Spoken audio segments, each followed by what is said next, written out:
can be combative as well, and one of those is Douglas Headley, the guy with sort of the large bird I hair mean, here. the largest Um, head I think I've ever seen on a human being. It looks like an orange on a toothpick. It is huge.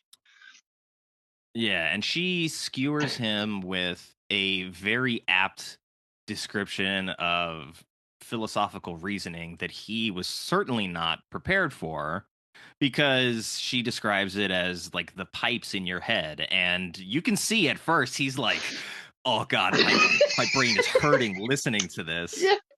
And then by the time she gets to the end of the description, he's like, well, actually, what you've described is quite accurate in terms of two schools of philosophical thought right now.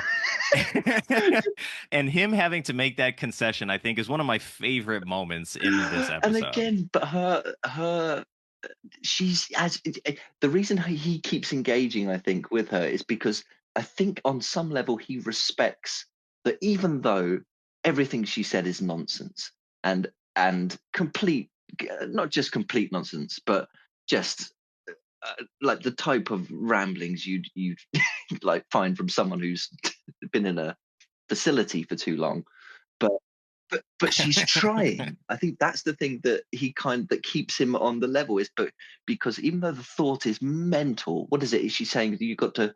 Is it best to push it all out in one go?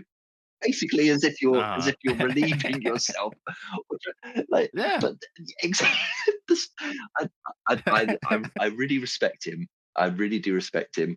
I think he's speaking of the comments. He's one of the experts who comes in for quite a lot of criticism from people when they watch the Mm. clips, and I think a lot of that is down to just his voice and his accent, and perhaps the amount of time he takes to answer a question, because he does talk like this